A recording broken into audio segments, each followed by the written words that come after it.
T-minus 20 seconds.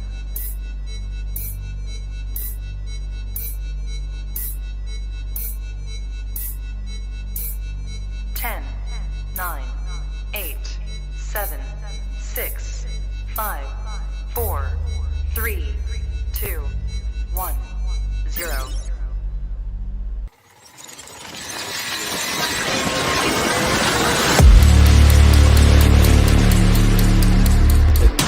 Mess with the wrong melon farmers. Thug life. And here we go.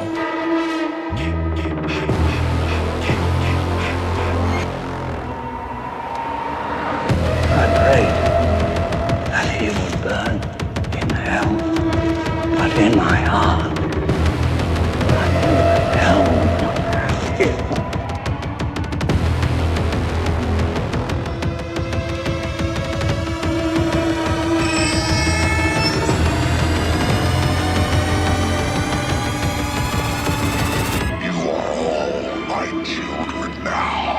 This is as far as you go. No more. Hello, Cindy. Are you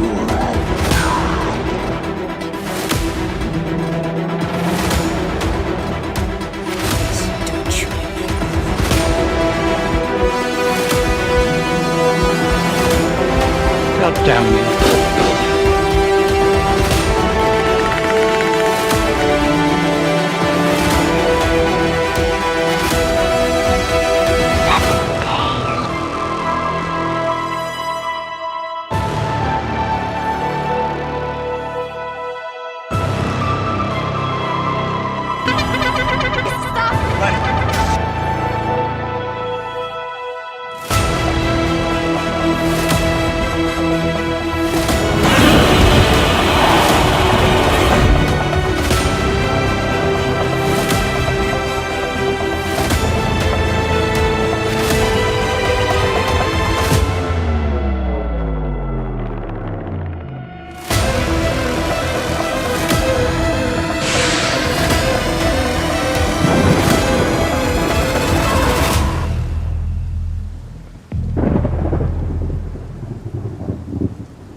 Wish I had you all alone, just the two of us.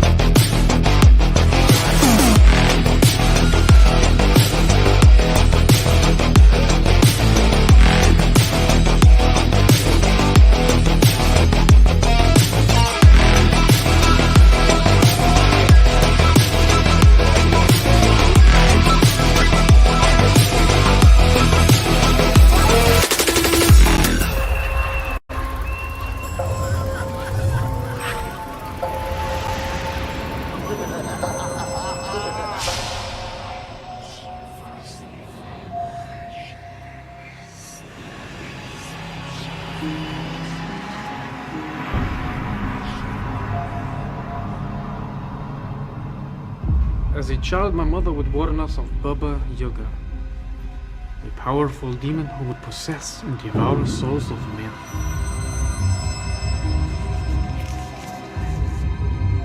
Rid yourself of your pain. Why burden your soul any further?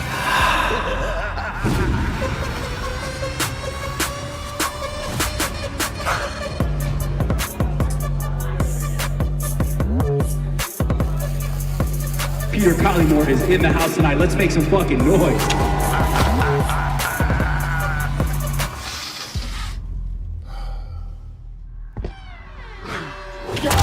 He's dead! Collymore.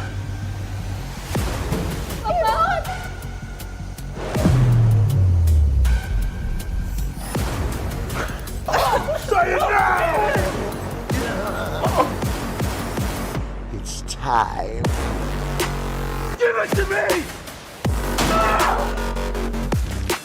You are in good hands.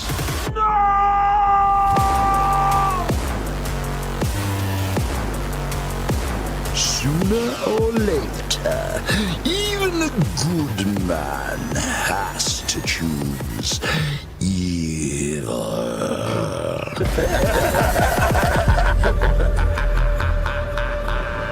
Ooh, baby. Ooh, baby. Ooh, baby. Ooh, baby. Ooh, baby. Ooh, baby. Ooh, baby. Ooh, baby. Ooh, baby. What's up, everybody, and welcome back to Movies and Beyond. Once again, I am Michael, and today it's Wednesday, and we have a special Wednesday showing. I don't usually stream on Wednesdays, but tonight we're going to talk about Laugh. And with me tonight is Peter Anthony Q in the chat. On the screen with me, what's up, fellas? How y'all doing tonight? What's up, man? Good, chilling, man. Thank you so much for having me on the show, man. It's an honor. Hell yeah, it's an honor for, I would just say me, but for us to have you guys on here, man. We've been paying close attention to Laugh. We've been talking a lot about it. We're watching the trailer every week and we're getting amped up for it. And I'm already seeing the chat blowing up. Russell Dorsey at the very bottom, and I'll get to all the other comments, but he's saying, is that the Duke himself? Russell, that is the Duke, Yeah. and he is in the building. Yeah. You want me to get my hat? It's up there. Throw in the hat if you want. Hell yeah, man. Let's see who we have in the chat tonight. Let's say what's up to everybody, and we'll get into this. Definitely. Sarah Campbell is in the chat. Russell Dorsey is in the chat saying, what's up, everyone? I smashed that like button. I hope everyone is having a wonderful night. Happy Wednesday, everyone. And I'm sorry to hear Melissa had a passing in her family today. Definitely heart goes out to you, Melissa. And he's also saying thug life. That is what I'm talking about, Russell. Thanks for that, buddy. But yeah, as you guys know, Melissa had a passing in her family. I don't know if she'll be really hanging out tonight, but Movies and Beyond, and I'm sure that everybody here, our hearts go out to you, Melissa. Anything we can do, just reach out, and we got you for sure. Let's see. Val from Val's Views is in the chat. The General is in the chat. The General always gets a salute from Movies and Beyond. Val is saying, welcome to the channel. Please hit that like button, subscribe, share the video out on your social media, hit that bell icon to get notifications of new videos and upcoming streams. And I have the best mods in YouTube land. You do, Val. She runs a tight ship over there. Fantastic. Thank you for that, Val. Thank you. Jerry Wilson is in the chat as well. What's up, Jerry? What's going on, my man? And he's saying, please like and subscribe and share on your socials. Thank you, Jerry. What is up, my man? Let's see. Sarah, we got Sarah. Trying to make sure I get everybody. Mr. Rick is in the chat saying, ooh, baby. Ooh, babe. That's what I'm talking about. What's up, Mr. Rick? What is going on? Eric from the Bearded Entertainment is in the chat. What's up, Eric? Eric, I asked him to be here tonight. He has some stuff going on, but I know that he's here in spirit. He wanted to hang out with us tonight. Glad you can make it in for a minute, my friend. Lost Legends TV is in the building saying, what's up, everyone? Good to see the Duke and Peter back on the screen again. Can't wait. What is up, fellas? Awesome, man. I love the love the Duke is getting. The Duke is getting some love, man. Yeah. Oh, man. Duke That's is cool. getting some love. Let's see what I got under starred messages real quick. I definitely want to get to these. Russell Dorsey's officially a member for 1 month saying happy to be here. Hashtag Thug Life. Hi, Peter and Michael. What's up, man? What's is going on, dude? Mr. Rick also hit the 1 month membership's only a month old on the channel, so I'm hitting quite a few 1 month members. Really enjoy the channel, enjoy the watch alongs. Mr. Rick, we enjoy having you here, buddy. Thank you. Sarah Campbell has just gifted 5 Movies and Beyond memberships. Damn, Sarah, thank you so much. You have no idea what that means to me. Thank you. And Jerry Wilson is also gifted 5 Movies and Beyond memberships. You guys, that y'all are just putting your faith in me like that and bringing new people in. I appreciate y'all so much. Y'all have no idea how grateful I am for you guys. Thank you so much. I got the best people in YouTube land here, man, and I'll debate that with freaking anybody. I definitely do. I definitely do. Dope. But we're here to talk about Laugh tonight, gentlemen, and all we know is what we have in the trailer. And you know, obviously, you guys aren't going to tell us what the movie is or anything like that. But I do want to ask this, Peter: where did the idea, like, what started you on that path to say, you know what, I want to make this? Man, I don't know. We did Roseblood, and then I don't know. I was in a creative mode, and this thing just hit me about this character, and it has a lot of parallel. It's almost like therapeutic with me because it has a lot of parallels to my life. Mm-hmm. So, it's weird. I just started writing one day, like what the different things in my life, and good and bad, how many bad choices, good choices I took, and then it just like all came together. It's almost like the worst in all of us, the best in all of us, and then it's wrapped in with my life, my loss of my son, like my ex with drugs, things like that. So it just kind of was a little bit of me, a little bit of imagination at that point. That's freaking awesome, man, and that's how, you know, it's original. You know what I mean? Like, we do a lot of fan film stuff on here, and we have done, you know, independent films and stuff like that. And with the way that Roseblood was done, you know, that was the thing for me that was like, hey, you need to check out this guy, Peter Anthony. He did Roseblood, you know. When that came out, I saw, you know, the Friday fan that I am. Like, that's my jam. So when Roseblood came out, that was my first introduction to Peter Anthony, you know, because definitely I want to know who the hell made that, because that was freaking awesome. And I showed you not too terribly long ago, like, the comment I left from an old YouTube account that I had back in the day. And I found it, and it probably took me 10 minutes to dig through all the comments, you know, to find it. And I was just like, yeah, man, that right there, that's my old account right there, way before Movies and Beyond. And tell him what it said. He has no face. That's what it said. This was fantastic. Like, literally, like that scene in particular, it jumped out. And I don't think the first time I saw it, I really grasped everything that was going on. Like, it probably took me 2 or 3 watches to be like, yo, I you know, you find something new every time with that. And that's what's so good. It's very hard to write for like that. Yeah. And make it come out like that. It's not that as easy as it sounds. Yeah, I can imagine, man. And I mean, the fact that, you know, I click on a fan film and the first thing I see is Lark Park Lincoln, and I'm like, what the fuck? Are you fucking serious right now? And you know, Dr. Cruz comes around the corner. I was like, you gotta be shitting me. You know, like, that immediate start to that movie, I'm just like, well, shit, I'm here. You know, like, I'm not going anywhere. I'm definitely not going anywhere. And just the performances you got out of people. I'm telling you what, man. The girl, I'm sorry, I don't know her name. The girl that played Rose, Sanaya, fucking fantastic, dude. Yeah, her and Jessica together, I thought was phenomenal. It was fantastic. Like, that's probably one of my favorite Friday the 13th characters. Period. You know, like, I'm just like, holy fucking shit. This is awesome, because it's like Tina, a little less experienced, but like more powerful, more balls to the wall. Like, and I love how Tina becomes the mother of the role. So she loses her mother. She has nothing going on in her life. She's been stuck here 30 years. And now here comes someone that looks like her, talks like her, is like her. And she becomes the motherly figure. That's why when Rose, how do you sell that? Well, when Rose comes out of the room filled with blood, and the Tina just goes, she's not my blood. It's okay. Let's just get you cleaned up. She doesn't even care that all these people are dead. She just wants to see the good in her.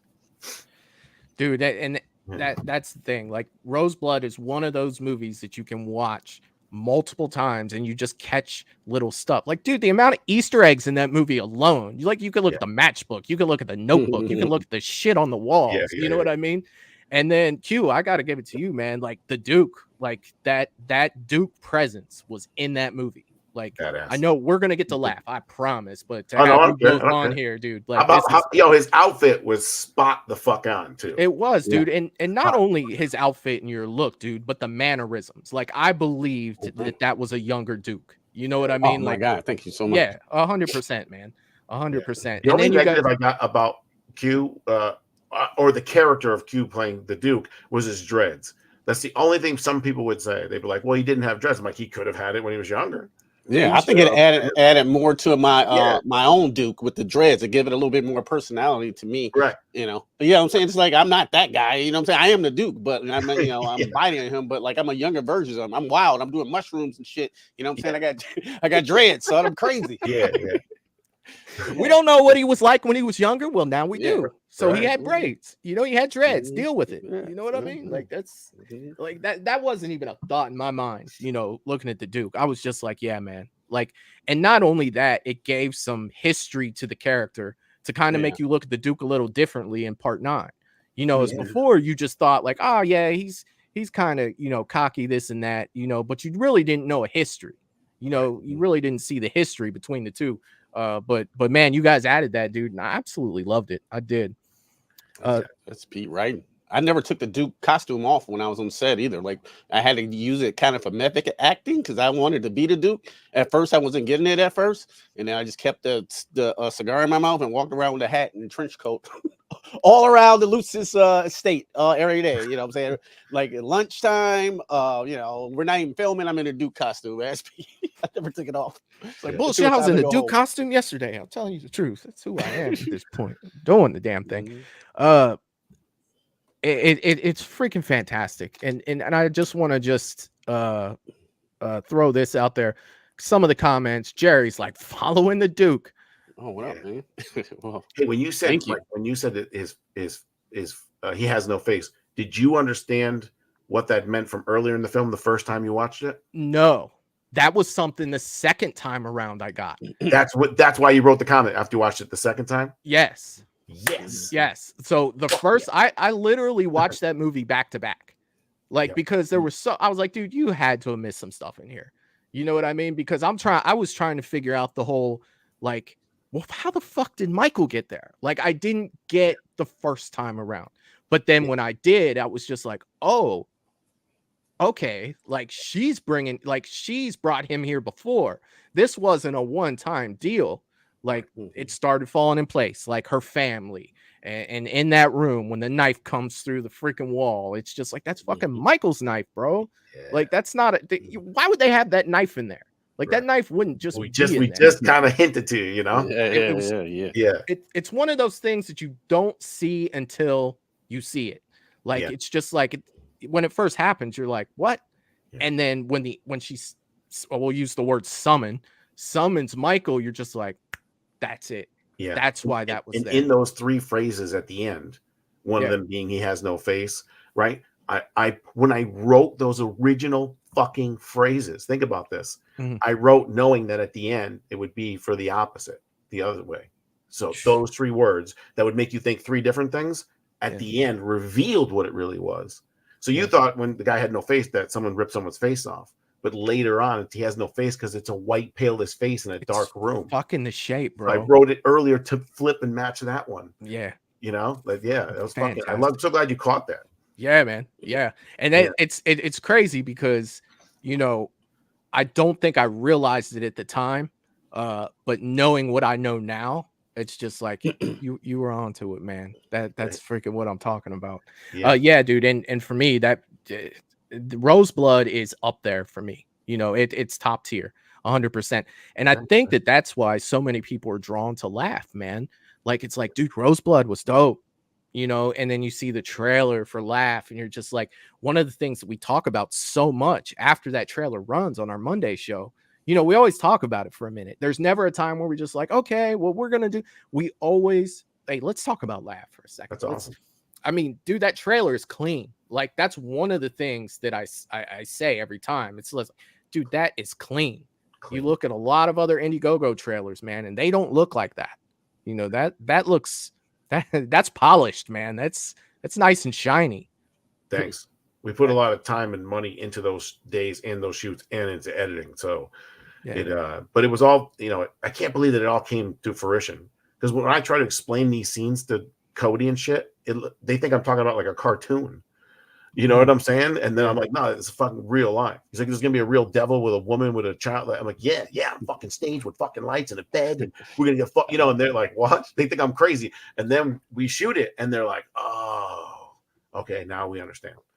You know, one of those. Sometimes I could just take a card out and put it in their head so they can make them understand. You know, it's like you're not gonna know it until you see it, man. Like, trust me, you'll get it. I can't explain it, but you're. And then I came out as the Reaper, and they're like, "Holy shit!" I'm like, "I told you, dude." The way, dude, you're looking at, you know, that's something that I've gotten, you know, a lot of messages about too. Was, you know, the look that you have in that. Just the poster alone that's up there with the, you know, the face and everything. Man, it looks fantastic. Like, what was the inspiration behind that? Behind the poster? No, the face paint that you have. Like, my face paint for my character. Sorry. Yes. I don't know. Like in Mexico, they have the Day of the Dead. I knew that you were going that. I was hoping you were going there was a photo of a dude, kind of like when that James Bond movie that opened up in Mexico, remember, on Day of the Dead, and he was wearing the skull and went in the elevator with the hot chick. Yeah. I saw that on a like an actor with like a skull makeup on, with like a suit on. It was like a photo of somebody from Halloween or some kind of play. I seen this forever ago. And then I just thought about, what should he look like? How can we make him look different? Yada, yada, yada. I want him to be this and that. And then I remembered that picture of that paint job, which is like pretty much 90% what that is, on this actor. And his neck was all black with this cool suit on. It's a black and white photo. And I said to the girl, Evie, I said, can you do this? And she goes, yeah. So normally, I'm looking at my screen. Normally he's normal with makeup with green eyes. And then when he turns like into the Reaper, his whole face turns to UV paint. His contacts are UV and they're pinhole eyes. That's freaking awesome. So they don't say it. You just notice it, that he's like that. You're like in the bathroom. So that's another cool part of it. Hell yeah, man. Hell yeah. I think that the Day of the Dead, the look that they have with that it's one of my favorite looks. Are you a day or a dawn? You know, either or. Why not? They're both so good but so different, right? Yeah, they are. They are. Yeah. Yeah, they're good. Yeah. Which one you like, day or dawn? Man, the effects are top tier in day, though. God, dog, like this shit was insane, bro. I mean, the effects are great in dawn too. Dawn doesn't have good effects. No. I mean, except for the gore stuff sometimes, though. But those makeup and that blood, that pink blood, I can't. It's weird. But it used to scare me as a kid, though. But like, I like Dawn slightly better because of the, you know, I'm saying, the story and those characters. I like slightly better, just by a half point. Me too. Oh yeah, yeah. I love them both. Val in the chat too, saying each time I watch Roseblood, I love it more and more. Oh, thanks, Val. Very cool. Very cool. Jerry saying Peter has crazy talent and an amazing vision. Thanks, man. Oh yeah, man. The Duke rocked in Roseblood. Oh, thanks. Thanks, Joe. And Val was wanting to know, Peter, how long did it take you to write Roseblood and Laugh? I haven't finished writing Laugh. And Roseblood, 3 days. Wow. 3 days, like day, night. Yeah. Because it was just coming out, you know, and just got it all out in those like 3 days. And then, of course, some changes here and there, but the main script that we stick with, every actor, everything in it, was 3 days. Wow. Which is crazy. I don't know how the fuck I did that. I don't know how the fuck I did it, because it's not easy. I'm trying to do it now with Laugh, and I'm like overthinking it. Yeah. You know, I think the fact that I didn't know what the hell I was doing made it better, you know? Yeah. Probably, who was it? It was Biggie. He said, treat every project like it's your first. You know what I mean? Just go through that, and it's hell yeah, man. Let's see. Russell is saying the Duke is awesome no matter what. Oh man, that's what I'm talking about. Yeah. Thanks. Jerry's throwing this up here. Let's help support our brother Peter Anthony, throwing the Indiegogo link up there. Thank you for doing that, Jerry. It's also pinned in the comment or in the description of the video. So if you are watching this on replay, because we are going to go through Indiegogo for Laugh and everything. But if you are watching this on replay, you can always find the link. If you can't see it in the chat, down in the description of the video, you can go over there and check it out. And you'll see everything on this video as well. Sarah Campbell saying, I just contributed it, and you can too by checking out the Indiegogo here and throwing the link up as well. So Thanks, Sarah. Thank you, Sarah. Thank you so much. Lost Legends TV is saying the Duke's story in P9 was one of the more entertaining mystery backstories that was never explored. The tie-in to Roseblood was genius and appreciated. Oh, thanks, bro. Oh yeah. These are the gentlemen that are now part of Laugh. I'm so jealous, man. That's so awesome, man. Congratulations, fellas. Yeah, definitely. Hell yeah. Let's see. Val is saying throwing the shape into the mix just blew my mind. I think that me too. I was not expecting that, but man, I couldn't be happier with it. You know what I mean? I had people review Roseblood and didn't understand the Michael thing and said it was stupid. And then I told him, just like I told you, I said, no, listen, I'm like, you can still not like the movie, but let me explain. I'm like, he was in it the whole time. I'm like, the people in the beginning, his parents, he killed him. Then there's the knife. She's drawing the red. And then they're like, their whole mind is blown. They're like, oh, dude, I would have rated it higher if I knew that. I'm like, well, that's kind of the risk I take when I write it like that. I write like that so you want to watch it a couple times. But if you don't, you might not get it. Yeah. Right? Yeah. Yeah. I loved it. Like from the get-go. Like back then, dude, I didn't really comment on anything. I didn't understand the importance of comments then. Doing this YouTube channel, I understand. I would always just hit the like button, and I really, but that actually made me go out of my way. Like, look, I gotta say something. Like, this is dope. Like, I gotta do that. Yeah, that's awesome. Oh yeah, Val is saying, Peter, your character in Laugh looks creepy as fuck. Thanks. Oh, yeah. Sarah's saying there's a sick poster as one of the Indiegogo perks. Just saying. I wonder what she's selling it. She's selling, yeah. He got the best crew, bro. Oh, yeah. Lost Legends TV is saying the boogeyman checks his closet for Peter's character. Looks radical. Oh, yeah, man. Yeah. Oh, yeah. Michelle's in the chat as well saying hi to everybody. What's up, Michelle? What's going on? I hope you're having a good day. Let's see. Val is saying there are some really kick-ass perks. Thanks for donating, Sarah. Yes. Yes. And look at this gentleman right here, Aaron Carlson, in the chat saying, "What's up, y'all?" Aaron, my man, I hope you're doing well, sir. Who's this fucking guy? What's up? Jerry saying, "I'm torn on all the perks. They're so amazing." Hell yeah, Jerry. man. There's something for everybody in there for sure. Mr. Rick is saying, "I've never seen Roseblood. Might watch it next. If not, definitely tomorrow, dude." Dude, check it out, man. Check that out. Check that out. It's dope. Aaron's also saying, let's help Peter hit this goal. Peter's going to hit that goal. Oh, yeah. I know he will. Definitely. Let's see. DJ Plays Favorites is in the chat as well, saying hi to everybody. What's up, DJ? Wouldn't be a stream if DJ wasn't here. What's up, my man? Hope you're doing well. All right, guys, we're all caught up with the chat, and everybody's excited to have you guys here tonight. And I definitely like to go through some of the Indiegogo stuff. You guys want to jump into that? Look at some of the Indiegogo stuff for Laugh? Yeah, if you want to, let's rock. Hell yeah, man! Let me get this brought up here. God, I'm actually somewhat prepared for this, which is shocking because I was prepared. I was prepared Monday too. My next stream is going to have to be a little more disorganized. I wouldn't want to let everybody down. I'm used to being super unorganized here. All right, so I went ahead and brought that up. The link has been posted in the chat multiple times at this point, and to the mods in the chat, just periodically throw that up for me so that we're kind of getting that out there through the whole stream. And again, like I said before, it's also in the description, so it's definitely easy to get here. But definitely looking at this, normal Indiegogo stuff, have the trailer on the top, dude. And like I said about the trailer's super clean, man. If you want some, something to bring people to this, you guys have the perfect thing doing this up top. Fantastic. All right, looking at the perks here. I see that you have a special thanks, a $9 special thanks, and not so much of a description on what this is. What is this exactly, Peter, that's laid out as a special thank you? So it's, you basically, at the end of the credits, will say thank you to, and we'll put your name in the credits there. So that's thank you for supporting. Special thanks to Joe Miller, Bill, but it'll be separated, their names. Okay. Yeah, That's it's fantastic. cool. People like that. Plus, we like showing it. We like that you support it. Definitely. Definitely. I think that this might be the poster that Sarah was talking about, because this poster's freaking awesome.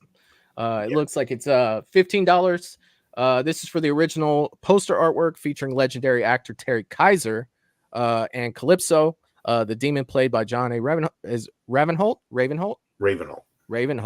Artwork done by the legendary Juan Francisco Calzada.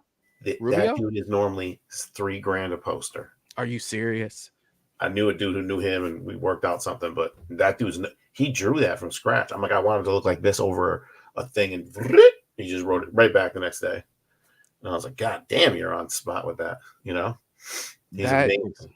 Yeah, that might be going in Michael's collection right there. Like I really like. I like posters too. We worked so hard on that.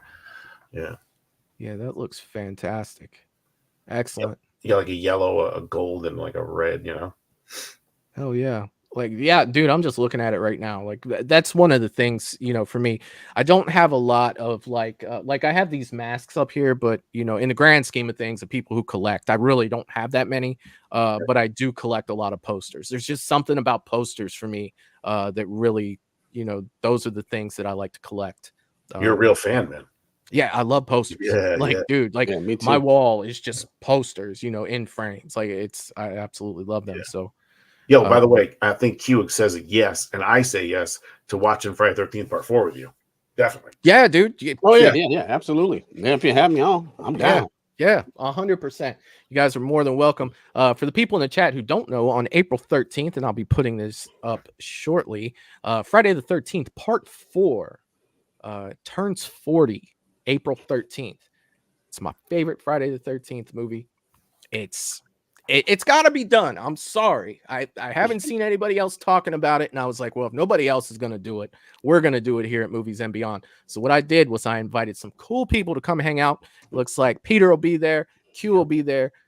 Good people in the chat. Lost Legends TV will be hanging out with us that night. And we're just going to sit back, relax, and we'll just kick it. Talk Friday the 13th, Part 4. Yo, you know that's my favorite and Q's favorite, right? That's freaking awesome, man. Yeah, absolutely. Yeah, that is freaking the last of the scary one. Yeah, the scary Jason. I sent Ted White and his family like so many masks to have him sign. He used to take pictures of himself signing them and sending them back to me. That's so I knew his grandchildren. The guy was so cool. And then when he passed away, I wrote them a letter. They wrote back to me. That was pretty cool, just from all the years of signing stuff.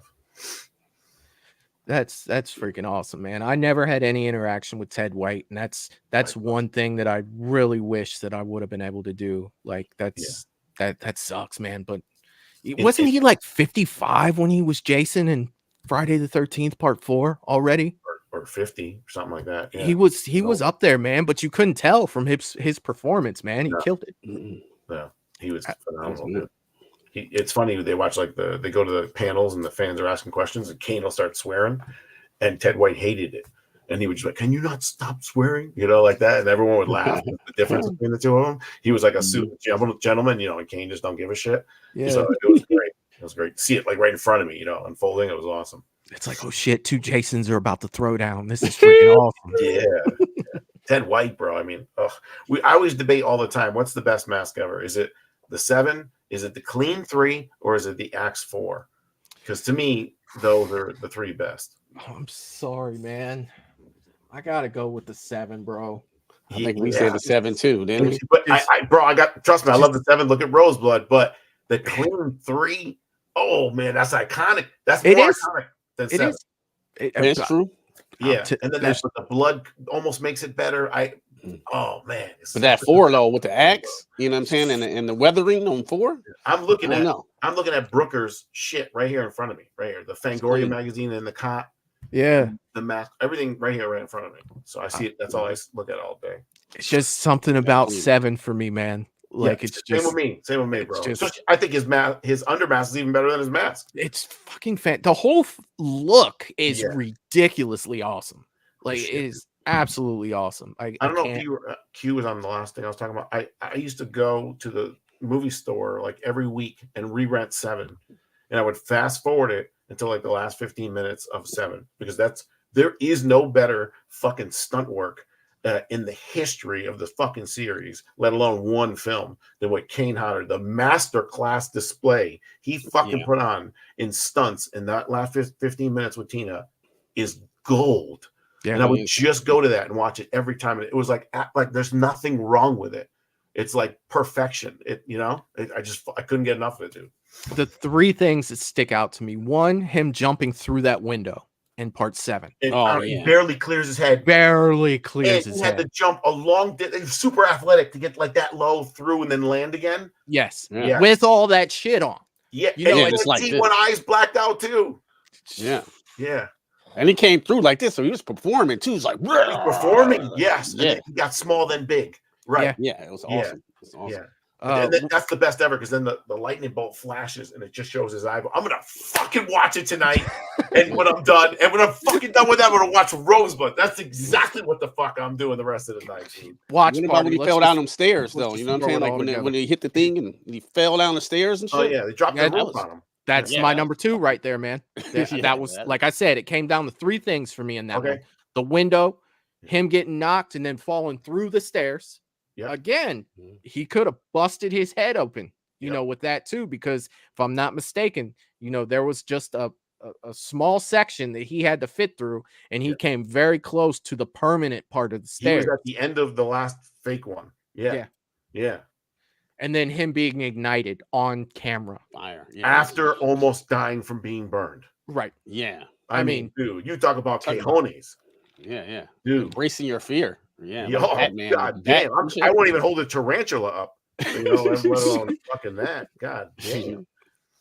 But those are the things that stick out to me, dude. And it keeps 7 in my, you know, top. And anytime I rank Friday the 13th or I talk about it, part 7's in my top 3, regardless, every time. And it's usually number 2. Face reveal. It's the best goddamn fucking face reveal in the whole series. Nothing ever looked like that in the history of horror. And his teeth and his mouth and fucking, it was scarier than the goddamn mask. Yeah. Four was pretty good face reveal though. Final chapter. Yeah, I was just gonna say it's between those two for face reveal. I'll tell you what though, and we talked about this, Peter, at one point. Brooker's face looking through that window in part 3, scratching during that freaking dream sequence at the end, bro. That was the first thing in Friday the 13th to ever scare me. Like that scare me. Fuck out of me, dude. He was like hissing too. Yeah. Like, you imagine you fucking look up, and you see some huge fucking hillbilly, retarded looking crazy fucking hissing and scratching the glass. Look at you, dude. You shit yourself. Crazy. Well, when he comes bursting out that door, you don't know what he's going to do. Is he just going to stab me and cut my head off? That would be the best thing that could happen. When he came out, and it's in her head, and came out that front door like it was a piece of paper, bro, I queefed. I'm not even fucking lying, bro. I fucking queefed. I was a little kid looking at that like, oh my God, this is the scariest shit I've ever seen. Now, shortly after that, I saw The Exorcist, which changed my life. You know, I still don't like to watch that movie because of the damage it did as a, you know, small kid watching that movie. It sticks with you. I appreciate it for its greatness, but at the same time, it's just like, My grandmother used to watch The Exorcist every day on repeat, so I was desensitized by it by the time. Yeah, she used to watch it on repeat all the time, so I knew like all the words. It wasn't until I got like later and like when I was like kind of in college a little bit, and I watched it like whatever special edition, and it was by myself and it was raining. Like, oh shit, I'm scared as shit. I got to turn on the lights, run some bath water and shit. Like this shit is demonic. So. Run some fuck with me then. But when I was a kid, it didn't scare me at all. But when I got older, I'm like, fuck that shit. You know, it's bad when your 5-year-old is begging you to go to church. You know what I mean? It's like, I think we should go to church, Mom. It's probably a good idea that we do that at this point. But yeah, man, like, dude, I swear Friday for me, it's all day. I can talk it all freaking day. Let's see where we're at here with these. The VIP naming the credits, $20. Very good. Very, very good. Same thing. So then your name is in a VIP section. It's even bigger and larger. Oh yeah. The digital super pack. It looks like you get a digital copy of the Laugh film, a digital soundtrack, and a digital script and poster. for $30. That's it. Yeah, What? I wanted to give everything to everyone who, if you just wanted to take it digital, it's almost like free. Oh That's my dope. God. Yeah, that's for people who just can't afford anything else, but they're great fans. Like, let me give them everything. That one's gonna clean up, man. I guarantee that. You guys seen that in the chat? Like, that's $30. You're getting a film, a soundtrack, and a freaking digital script and poster. Damn. Good God, That's man. a great deal, bro. That's ridiculous. DVD, hell yeah. Physical media, dude. That's my thing. I see the Blu-rays below it, man. I guarantee I will be getting a Blu-ray for sure. Be an extra, $50. If you want to be an extra. Yeah. And people, as soon as the day I did it, 5 people signed up. So, that's a cool thing to do. You learn on set too.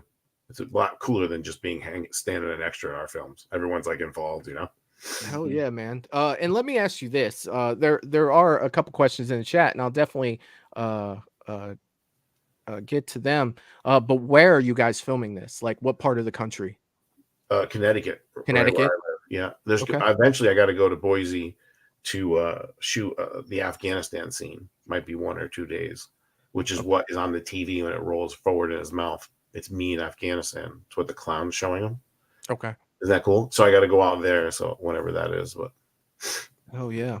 And what's your, as of right now, do you have like a filming schedule? Like when you plan to start filming? September 9th to September 20th. September. Okay. All right. Well, Jerry had asked, where are you filming? I think we definitely got that. It'd be parts of like New Haven and then Hartford. Hell yeah. Oh yeah. That's Oscars. Is that New York or no? I don't know. Spoil it. It's in Waterbury. Oh, Waterbury. Okay. Yeah, where Strang lives. It's like 35 minutes away. I used to spend a lot of time in like Jersey and New York, but as far as like Connecticut and stuff, I've never been, to that side. Definitely worth going up there. So you never been to Boston either, huh? No, I've never been to Boston. You would like Boston. Yeah, I'm a Boston Celtics fan. I'm a Celtics fan. I'm a Yankees fan, but it's just it's a different atmosphere. Yeah. Oh, hell yeah, man. Like my neighbors growing up, like my father wasn't really big into sports, but our neighbors were from Boston. Yeah. So all the exposure I got was either from my grandfather, where I watched the Cincinnati Reds, and we would watch the Bengals together, but I would also go next door and they would watch the Red Sox, which I really didn't care too much about, but we watched the Celtics and the Patriots. So I liked both of them, watching them. So that's a little bit of history on my fan base where people don't understand why I like both Cincinnati teams and Boston teams. It's because I was exposed to them, very young. Hell, the first football game I ever watched in my life was the Bears and Patriots Super Bowl, and that was the 85 Bears. So that's my first memory of football, and the Patriots got destroyed, but yet I was a fan anyway. Mine is the year before when the Dolphins were in it. I'm a Dolphins fan. No kidding. But I remembered it, even though I was young, because that was such a cool thing that my team made the Super Bowl. Bears 46, Patriots 10. I still remember the score, to this day. That's nuts, man. And the crazy thing is the Patriots beat the Dolphins that year, and the Dolphins were the one that beat the Bears on Monday Night Football. But for some reason, the Dolphins didn't get by the Patriots, who were not supposed to win, and then the Patriots made the Super Bowl. It was crazy. Bet they wish they didn't that year, man. Yeah, they got fucking smoked. Fucking freaks running all over them. Jesus. All right, let's see what else we got here. Let's see. Sarah's saying, it's bad if you're scared that you got to draw a bath to calm down. Just put on the bath water. That's it. Just run it. Don't get in it. Just run it. Oh yeah. Alex on the Facebook side of things saying, hey, what's going on? What is going on? Russell saying Terry Kaiser is always awesome. He cracks me up, dude. He did the last convention I was at Scarefest last year. He was doing Bernie from Weekend at Bernie's. Like he's freaking awesome, man. Me and Q hung out with him. Q ate breakfast with him. Yeah, it was cool. Yeah, we dragged him up to breakfast. He showed me his films, and he's a fucking awesome guy, bro. He's mad, a lot of knowledge, dude. He's like the maddest cool dude ever for that age. Yeah, that's cool. That is so cool. So we got the extra. You can buy a Blu-ray combo pack. Let's see. Was that? Oh, so that's a Blu-ray and a poster. Correct. That's right up my alley right there, Peter. That might be 3 out of 50 here next week for sure. That's me right there. Definitely. The special features, just like how Roseblood had the Manifest Edition, where you could see all that behind the scenes stuff. It'd be the same stuff for that, which is a lot of people love that stuff. Which I I really like the behind the scenes stuff, like the special features. Like that's I love the Roseblood one. I love how we show the fans how we did the kills. I love that because when we were young, like we'd watch the making of Thriller and just love how they did all that. Oh, you know, hell yeah, man. I love that shit. Yeah, it's always cool too, especially if you don't know anything about it. You know what I mean? To see those things, you just be like, wow, man, like that's crazy. That's absolutely nuts. I think Thriller was that for all of us because they never showed you how they did anything before that. He was the one that broke the ground with that. Nobody did that before. Absolutely, yeah, that so inspired me. I mean, fuck, I think it sells more than like other big movies. You know what I'm saying? Over the years, it's like unbelievable. It changed people's lives, careers. It changed music videos forever. Yeah. It's still the best video of all time, in my opinion. Thriller. I think Thriller is still the best. And as a kid, I loved horror, and I didn't really know why, whatever. But it was even cooler that he was doing it that way. And werewolves. What's that werewolf? He looked crazy as fuck as that werewolf. Yeah. From American Werewolf in London. I never knew of like how did they get the hair to grow out? They shot it in reverse. Right. You know what I'm saying? So they pulled the hair and then put it in reverse and it came out. Like that's fucking genius. I love that. Genius. Seems so easy, right? But I wouldn't have thought of that. but that's genius. You know, it's because of things like that. Like when I watched the special features of Halloween 2018. Or no, was it Halloween? It was Halloween Kills, where he stabs that doctor or the guy in the, that's dressed like the doctor that was the nurse in the eye with his knife. They were showing how they filmed that in reverse, and I was like, dude, that's totally how they did that. Like that makes sense. So that's definitely a big way of doing things that I would have never thought of prior to seeing, behind the scenes stuff. And I mean, hell, you can even look at The Ring. They had Samara walking backwards, and that's how they got that crazy ass walk that Samara did. I didn't even know that, bro. That's pretty cool. I didn't know that either. Now it makes sense. Look, I'm a big Ring fan. That's one of the movies to me that I don't think gets enough credit because it changed the way they did horror movies after The Ring came out. Everybody's trying to do all those little movements that she did, the little like fast walking shit and the cracking and like, dude, all that shit came from The Ring. And I just feel like a lot of people don't give, that movie enough respect. I agree, especially because some of the sequels, especially the last one was horrible. Oh, so like, it almost loses clout. But dude, The Ring's changed the game. Bro, I was in a movie theater watching that when she came out the goddamn fucking TV with the water and shit. Bro, the entire fucking movie theater shit themselves. I don't know of a moment like more crazy I've ever seen like that. Yeah. And I mean, when that movie started, like the whole pacing and the tone of that movie was fantastic for the simple fact that when they're like, and she's telling the story, and then you get the flash of the girl in the closet and her face is all contorted. Like you had never seen no shit. I'm like, oh my God, that looks like Ghostface on like a person. Like that's nuts. It was like that. It was. She looked. Contorted is she like I would never want that to happen, ever. Like that's nuts. Yeah, elephantitis and shit. It was bad. Like she was trying to blow an elephant. If I'm gonna end up like that, that's the worst thing ever. That's the worst thing ever. There's no way. It's fucking terrible. Val is saying, Peter, you have anything film wise planned after Laugh? So she's wanting to know what's life look like after Laugh, Peter. Laugh will be pretty much everything for a while, but I just now that my knee's better, I'm gonna start doing acting again. So, and I got to finish off Aaron Carlson's movie, The Horrorverse. I have to go out there in May and finish that as the Tank. What else? I'm acting in one other thing I don't remember, but as far as me, it's just writing, producing, directing. It's just Laugh, like full board with some side stuff here and there until Laugh is done. But then I'm also on Snow White, The Death of Snow White. Yeah. So we're that's starting up too. So I got that. That's a huge project. So I remember seeing a trailer for that already. It came out a while with Sanaya, who played Rose. Yes. Mm-hmm. Hell yeah, man. Yeah, Pete do something like laugh. He'll finish it and laugh, and then some months will go by. Then he'll just have an idea. Then the next thing we know, we on set.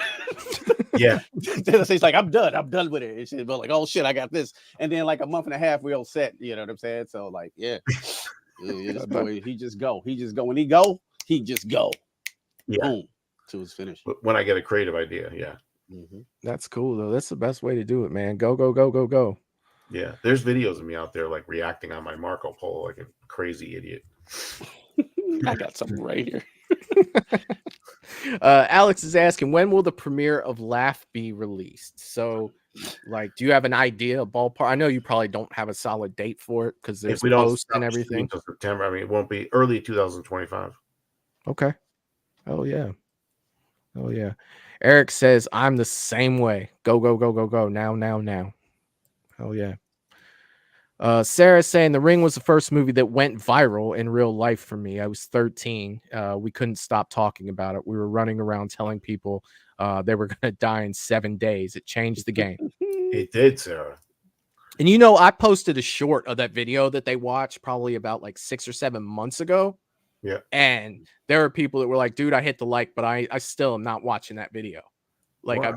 I'm just not watching it. Like, it's not, I know exactly what it is. You see that chair at the beginning. It's like, I'm going to hit the like on your short, but I'm not watching that. And I found that funny. What an impact that is, though. Yeah. And another thing, man, you know, like we thought it would be funny to record just that part and put the tape somewhere and just let somebody find it. And just watch the panic ensue and see what happens. Right. Love it. That would have been hilarious. All right, man. So we've also got the signed Blu-ray for Peter Anthony, 65. Hell yeah, man. The Blu-ray combo pack. DVD. Blu-ray DVD combo. I gotcha. Pack 65. Hell yeah. Signed Blu-ray from Terry Kaiser himself. Hell yeah, man. $70. Full color script for 90. Dude, that's awesome. Yeah, if you ever saw the Roseblood script, what I do with it, I print it out like in red blood pages with black cover and gold rivets and stuff. So if you ever saw that one, I have it on my wall. That's how I do the script when I send the color one out to people. It's like awesome looking. That is freaking sweet. Dude, that's something I don't have yet, is any like printed out scripts. So this is nice, man. I may think about this one. Hell yeah.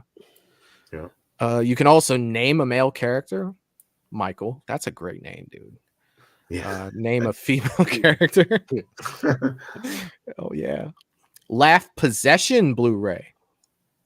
So what's the difference with this one, Pete? That one, alternate cover, and it's signed by me, Terry, and John. Hell yeah. Hell yeah. Let's see. Eric, thanks, buddy. Eric has gifted 5 Movies and Beyond memberships. Damn, that's 15 members that were donated tonight from all you wonderful people out there. Thank you so much. Thank you so much. Let's see. Russell's asking, do you have any plans on playing the Duke again? Q. That's a great question. Maybe. It might be something in the works from another fan film who loved Roseblood, and they might be bringing a couple characters back. The Duke might be one of them. I heard. What it be? You know what else I heard, Michael, is I heard not only is the Duke coming back to the Rosebud universe from another fan film, I heard the General is. General Brightbauer. Well, okay. Well, that's bringing up a lot of questions. Yeah, son. That's yeah. I am intrigued. I am intrigued. Get a taste of the Duke. Oh, yeah. See? It's a prequel to Roseblood. No shit. Yeah. And a fan filmmaker is making it. It's called Castle vs. Voorhees. Frank Castle, the Punisher. And get the fuck out of here. Yeah, bro. They got some shit up too. They got Indiegogo up. They got a trailer up. It's fucking tight. So, and we're in that world. Some of the people from, including a FAST member, remember, you know, the FAST team, the black team. Mm-hmm. So, all that. What? Yeah. Eric, are you hearing this shit? We need to get on that. That's what I'm talking about. Yeah. Eric's already got the big caps. The Punisher versus Jason Ford, dude. Wheels are already turning. You know you're on like a 10-second delay, brother. Yeah, like 100%. 100%. Val's freaking out. She loved Roseblood. That's what I'm talking about. Hell yeah, man. We love the characters, dude. Can't wait to see what's up with that, man. Hell yeah, dude. Hell yeah. Yeah. Pretty cool. I might even have MP Strang next to me from the movie. Yeah. I might even have him here with me for that. Oh, really? Yeah, he might be in it too. Oh, Jesus. Ain't that cool? Yes. Ain't that so cool? Like, dude, I don't even care about the movies anymore. The fact that I've made something and somebody liked it so much they want to like build off that world. That's the coolest fucking thing ever of all time. Well, dude, and not to mention that they brought you, like, dude, like that's and now like I'm a fan again for my own shit, you know. And literally, if you rewind this show fucking 20 minutes, you're like, I'm watching part 7 and Roseblood tonight. That shit's going down. I'm telling you. Yeah, freaking telling you. Yo, when I had to talk about this, when I had the VHSs made, I had a VHS for Roseblood. So I went and got I had the part 7 one. So I went and got an old school VCR, put it on a TV, and I watched old school Roseblood. I'm sorry, part 7 and old school and Roseblood on back-to-back VHSs, like I was when I was a kid. That's dope. Just to say I did it. You know what I'm saying? Mm-hmm. Pretty cool. Dude, you know how long it's been since I've watched a VHS like that? There's just something different about it, man. Nostalgia. You know, like you could take a kid now that's 10 and have him watch a VHS, and I'm like, what the fuck am I watching right now? But for someone that's us that grew up like in that world, dude, it's just like there's something about it, man. There's just something in here that it triggers, man. And remember how many kids had that Panasonic gray silver 24-inch TV with the VHS on the bottom? Remember that little? Like, dude, every motherfucker in the world had that thing. It was built in together. It was one unit. Gray. Yeah. I mean, literally cables in the front. Yeah, with the RCA's. Yeah, the jacks. Yep. Yeah. It was pretty light for considering TVs back then. Mm-hmm. Yeah. We used to wear videotapes out. We used to like record over them till the tape pop, son. Yeah, man. Yeah, I used to love that stuff. Yeah, you could put tape over the front of it. You could record over anything. Yeah, or anything. Shit. Yeah. I used to do that all the time. The amount of movies I've watched that were like 6-hour-long VHS tapes that had like 3 movies on them. Yep, you know, 3. Like always 3. I think as a kid, I remember one. It had the original Star Wars, the original Superman, and then it had half of Raiders of the Lost Ark, but there wasn't enough room and it cut off because Superman and Star Wars were so long. You know, it didn't fit all the way on there. That's a great fucking trio, though. Oh, yeah, dude. I mean, shit. Yeah. And one of the things, too, you know, definitely a different genre of movies, but I found out like the other day that The Breakfast Club's 40 years old. You know, a thing popped up like the detention in Shermer High School was 40 years ago. I'm just like, fuck, man. Like, it makes you feel old, man. Yeah. It does. Great time. It's great times that we're the age we are now, where the things we grew up with are what is on pop. You know what I'm saying? Is what on media, what's on commercials, what's on music for other songs, for movies. It's more of our time now. Yeah, it is. I mean, dude, and still to this day, a little different of a subject, but still in the same realm. We had the best toys. Kids today don't know what the fuck they're missing, dude. Like we couldn't afford half the toys I wanted, but that G.I. Joe aircraft carrier, some of the fucking coolest shit I've ever seen in my life. You, my boy had that. Was it me and you had that? I never seen it. Yeah. I never seen it in real life. Boy down on my block had it, dude. The USS. USS, and he had a fucking pool, and he put the fucking thing in the pool, and we used to play with it, dude. It's the best fucking thing ever in the world. That thing was like 6 feet long, man. Yeah. Dude, I seen it at Comic-Con. Planes. It held the real fucking planes that you could buy. Fucking the box was huge. I seen it in a box at Comic-Con. It was like took up the whole table, bro. Oh, dude. And then he had the you remember like the later Cobra was cooler, had that Terradrome thing that would open. Yeah. Remember the choppers would come out? He had that too. He had fucking everything. Bro, he had like in Star Wars, there was this one base of The Empire Strikes Back where it's all the fucking rebels. and you placed them everywhere, like 7 of them, and then you would hit buttons and they would blow up and go flying off and stuff as if they were getting hit with lasers and stuff. You ever hear that before? No, this motherfucker had it because his parents were rich. He had like the coolest shit ever. I wanted to kill him. I had that big AT-AT, but it was missing the cover for the top, and it only had one of the guns because we found it at Goodwill. And I was just like, it was like $11. And I just remember looking at my mom like, this thing's like $60. Like, it's missing shit. Can I please? Yeah. I had to rake like the front yard and she got it for me. But it was missing shit, man. But I had it, you know, and you put your arm in it. You had to move it yourself, but you can move the head. Yeah. I still remember that shit. Yeah. I had Castle Grayskull. Yeah, me too. Somebody left it in the house we were moving into, and we went in the basement, and Castle Grayskull was down there and shit. Like, what? Who the fuck would leave that? yeah. I was like, who would leave this? It's like, the best move ever. Oh my! Yeah, it's like, thank you, because we were never gonna get it. We were too poor to get that shit. But, bro, that was the shit. Had the little like trap door, right? Yeah. Yeah, with the throne. Like, didn't you like turn the throne and the trap door open or some shit like that? Like the trigger. Yeah. Hell yeah, I remember that one. Oh shit. Transformers, dude, it's fucking hilarious, man. You could talk about something from the 80s and then you can just go like you were there. You can just go like this could go. My boy Transformers. He had the Transformers that all the construction dudes turned to the big dude. He had that. And then he had that big dinosaur fucking big thing. The biggest robot out of forever. There was one for the dinosaur for the bad, and the other guy was humongous. He was like 100 times bigger than the other ones. Do you remember that one? The dinosaur was like, the dinosaur was like purple and like black. You put them all together. But then there was another one, Megalotron or whatever the fuck it was. He was a huge giant. Yeah, that's the one I'm talking about. It was like purple and it had like green. Dude, I do vaguely remember that. And you're talking about the Constructicons. They were green. I remember them. Well, this fucking kid had both those fucking Jesus things. Christ. It was cool though. I got to play with it. I had like 3 of the aerial bots. I could form a leg, an arm, and like the chest. You know, I had like the whole set. Me either. I never had none of the Dino bots. Like, I don't think. Jesus Christ. I wanted them.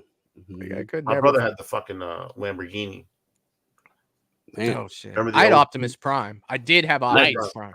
That was a hard one to get. Dude, the old Countach, the fucking Megatron. Yeah, they were hard to get. Everybody I knew that had Megatron, he was always broke. Like, he was never like. He was a shitty looking toy. You know what I'm saying? When it was the gun, it was sweet. Yeah, how about his boy, fucking Shockwave, and then you had the like Tiger, the Bat, and like a person that would come out of the sets, and you could open them. Remember? Yeah, Laser Beak, and Ravage was the dog, or the whatever the 4-legged thing was Ravage. Yeah. And its counterpart was the boom box. Remember, for the Autobot, Sound Blaster. Sound Blaster. Yeah, that was his name. Holy shit! God, I can't. I thought his name was Shockwave. It's Sound Blaster. Well, Shockwave was the Decepticon. Yeah. Then that's what I'm saying. But he had another one. Had the one that the cassettes turned to bad things. Yeah, but the Autobots had one too. You know what I'm saying? He had like he was a radio, he was a boom box and shit. And then, like, I fucking remember now. Fucking Rumble and shit would come out of them. And they would fight each other, and the cassettes would fight each other too. Yeah, I remember now. Here I am on eBay right now, like, how much is fucking Shockwave? Like, this is fucking could only imagine what that Shockwave was cool as fuck, dude. Shockwave was awesome. Cool. He looked just like the cartoon. Dude, fucking sick. He was dope. He was a dope Transformer too. I'm like, but dude, Megatron was a letdown. Even as a kid, when that's a letdown, you're just like, man, this don't look like Megatron. No, it was cooler as the gun. It was way cooler as the gun. It's like, this was before school shootings though, so it was okay to bring Megatron to school. Shit, the amount of guns we had in the 80s that looked just like guns, like they would never fly now. They would never fly now. Let's see. So they're throwing out the links in the chat for your guys your channels and everything. So doing a really good job at that, keeping all these links out. Alex is saying Toys R Us and KB were the bomb back in the day, especially Nintendo and Sega. I remember KB was always in the mall. And then Toys R Us. Smell of that place, smell of that awesome plastic, small and crammed. Yep, crammed. Yep, small, but it'd be so many fucking toys. You just think you're in like heaven. And video games. Dude, KB Toys, it was so, at least the one by me, you basically had to climb over stuff to get to stuff. Like it was never like a clear path to get anywhere. It was just like shit. It's like, where's the Transformers? Oh, you got some over here. There might be some in that aisle over there, but you know, I get paid like $4 an hour, so go find them. Right. You know, like they're Right. They definitely never seemed understocked. They always seemed overstocked. Shit on the floor. Shit be all on the floor. Shit, toys and shit. Yeah. You can break your fucking neck. You know. Dude, that shit, it was so, I'd be in there with a big ass like icy and shit. Like, there's no way. Oh my god, dude, I miss that shit. That was so much fun. That was so much fun. Shapes in the chat. James, I don't think I said what's up to you tonight, buddy. I hope you're doing well, man. Let's see. Tone Lee saying, what's happening, gentlemen? I love you hear you guys talking about old toys. That's gonna be what up, man? That's Brent, man. That's Brent. Oh, Brent. Hey, yo, that's who played Michael at the end of Rosebud. Yeah. That was him right there, bro. That is awesome. What's going on, my man? What is going on? That's gonna be our next show. It's gonna be called 80s Toys with Q and Peter Anthony. We're gonna get into it. Yeah, we gotta bring Mask up. Those are awesome toys. Dude, Mask was so underrated, dude. Mask was awesome. Mask was the shit. The 57 Chevy that turned into a tank, son. What? Dude, the motorcycle that was like a helicopter. Yeah.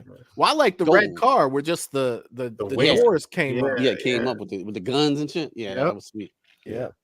GoBots can burn in hell though. I hated those. I remember we went to Transformers and Mama bought me GoBots. Like, the fuck is this? It's not the same. I don't care, Mom. It's not the same thing.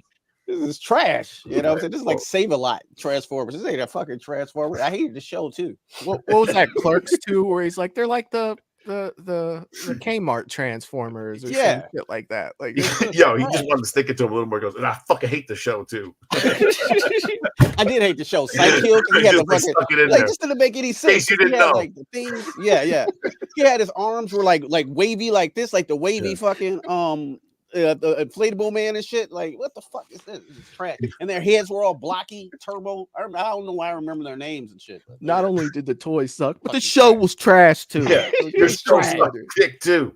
It was trash. Oh my god, dude! I remember my cousin had a whole bunch of those. I was never into them, but they were like called like Silverhawks or some shit. Yeah, like, I remember those were another one. Pull them. And like, they kind of underrated. They were cool looking toys. Their arms went up and they had like wings and shit on them. Yeah. Oh yeah, dude. We, like I said, we had the best toy. We had the best movies. We had the best toys. Like seriously. Yeah, best movies too. Can't touch it, bro. We had the fucking what is it? The fucking the Hulk fucking the WWF figures. Was it LGN? Oh yeah, those were dope. The big rubber ones. The rubber ones. Yeah, you still got them. Bro. Yeah, bro, I just had a whole bunch of my. I was playing with my 2 years ago with my stepson with him and Chad videos and stuff. I had Hogan, Andre, all the announcers, the referee. That's some shit I wish I had back in the day. Yeah. Those toys were cool, shit, dude. Yeah, and you had to have the ring too, so you can.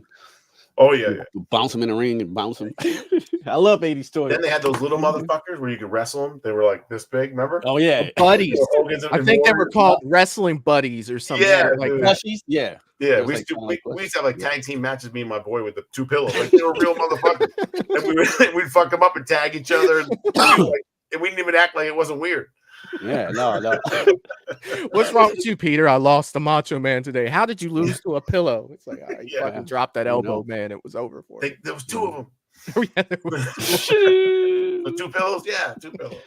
The Ultimate Warrior one. I didn't remember it. I can see it. My cousin had one of those. I didn't have one, but I appreciated it. I definitely appreciated it. Richie's in the chat too, saying, "Hey guys, what's going on, Richie? I hope you're doing well, my friend. I hope you're doing well." Let's go ahead and check out these perks right here because we're getting into some really good ones, man. We're definitely that one right there. Be an actor, so you can be an actor with speaking lines for $750, and you get IMDb credit, and boom, you're on a real film, and you're in a real film with lines. We sold all 4 of those out. I just added 4 more today, and 1 already sold. That's freaking awesome. Hell yeah. That's how you get your break right there, dude. You know? Yeah. I mean, that's how I did it. That's how I did it. Is it? That's awesome. Yeah, that's how I did it. That is fucking awesome. Associate producer, 1,500. 2 premiere tickets, Blu-ray poster, name in the credits, 1 day on set, and more. Hell yeah, man. Yeah. Oh yeah, that is a deal. Act with Peter Anthony and be a featured soldier and killed on screen. So Cool. there'll be that Afghanistan scene. So I'm gonna have a whole crew of soldiers. That's when I was normal back in Afghanistan. These guys are gonna be mad cool, like fast members, and just have interactions and talking with them, having you die on screen. So you'll have an outfit, you'll be in Afghanistan, everything, the gun, you name it. So that's pretty cool. Hell yeah. Hell yeah. Let's see. Killed on screen with lines. Hell yeah, man. 2,500. Yep. Same deal, but you get some dialogue and everything. Yes, you're one of there's like 5 inner circle guys. Fantastic. Co-producer, 2 VIP premiere tickets, a Blu-ray poster, name in the credits, 2 days on set, and more. Fantastic, man. And we had that one, or I thought that one sold. Maybe it's the next one. We had someone buy the other one too. Let's see. The executive producer for 10. No, 10 big ones. No, it was one of the other ones. I don't know why it doesn't say it on there. That's the guy that was on set. Q. He was at the house with us. Oh yeah, yep. Yeah. I know whatever. But yeah, so one of the guys did it and showed up on set for 2 different days, and one of them was the day with Terry Kaiser, and he loved it, man. He had like the time of his life, and he gets a producer credit, and he learned and met people and all kinds of. It's like the coolest thing ever to hang out, especially on our sets. It's just mad cool, Oh yeah, and you learn so much. Oh, I can imagine. Yeah, dude, I can imagine being on there for 1 day and learning a lot. Like every day I go, every day Q goes, I learn something. Like something, holy shit, something. Yeah, absolutely. Oh, yeah, work our ass off. It's mad cool. Yeah. That's the other thing. If you can hang with us, that's be there at 7 in the morning, and we ain't done till 4 in the morning. that's how hard we go. And then it'd be 4 in the morning. Then we got to be on set at 5 in the morning. Yeah. No joke. That's how hard we went. Yeah, it's no joke. Crazy. It's fun though. Yeah. I could see you being like, well, I gotta go to the bathroom for a minute. You just knock out in the bathroom until somebody comes looking for you. I've never passed out, bro. Everyone else has. I haven't passed out yet. I passed out. Yeah, you passed out in the boom room. We were in a strip club. He went to the fucking champagne room and passed out. Sleep.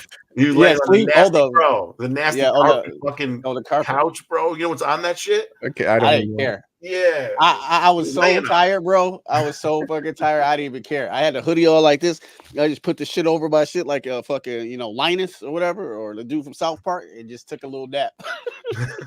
Or the for dude 15 from minutes. South Park. I was done. Not Kenny. It's got to be Kenny. Kitty. Right? Kitty. Yeah, Kitty. Yeah. That was the most comfortable boom room couch I ever been on, though. I tell you that. That shit was mad plushy. And we're gonna have starting next week, we're gonna have more perks. So there's gonna be t-shirts, gonna be hats, gonna be magnets, gonna be a poster 2 version. I just added 4 more roles. There's gonna be a whole bunch of other stuff coming out with graphics and everything too.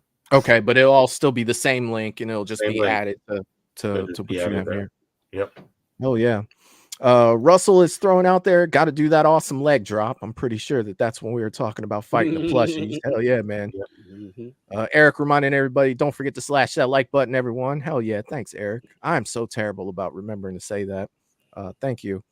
Richie saying, can you tell those actors I'm going to be one of the first people to see their movie? Hell yeah, man. Oh, awesome. That's what I'm talking about, Richie. Yeah. Thank you. And Alex is saying the blue light. Oh yeah, man.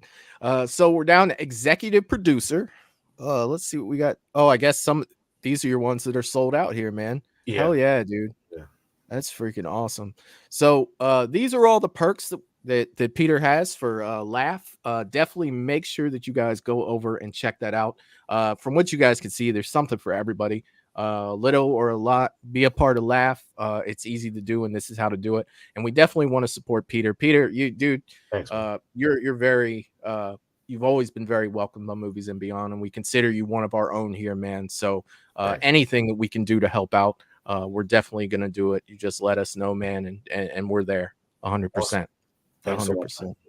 Hell yeah, man. So I'll bring this down. We'll catch up just a little bit more, and definitely anything else that you wanted to bring up, with Laugh that you wanted to talk about tonight that we really haven't covered yet. No, I'm just I'm loving that picture that Q has of me and him right there on the screen. Yeah, I was looking at it too. I'm not even gonna lie. That's I got that yeah. picture in my folder over here. But that just looks so fucking cool. Yeah, it looks so clean. I love it. That's my screensaver. So like every time I look at it, like, oh man, we filmed Laugh this year. So I'm like, yeah, fucking dope. Yeah, it's crazy because the real shot isn't that lit up.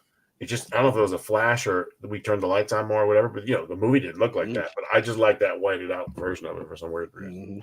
Yeah, I'm gonna get it framed on the wall, I think. Yeah, man. So what do I want people to know about Laugh? Yeah. Just that, we feel like every time we make a movie, we get a little bit better, a little bit better, a little bit better. We really think we took a big leap here with Laugh, spending a ton of money on it, quit my regular work, going full board. And there's a lot of people that need a lot from us. So if you can support, that'd be great. Check it out. Check out my past work, stuff like that. But just, that's what we're all about, the indie community. So that's all. And every single time I give so much more than I get, and I'll do the behind the scenes. I do the premiere for Roseblood and all that stuff on me. That's the same thing I'm going to do with Laugh. Try to take it up another step for the fans. That's great, man. That's freaking fantastic. So definitely make sure that you guys are checking out the Indiegogo for Laugh. Let's make this happen, man. Let's definitely make this happen. This is always a blast.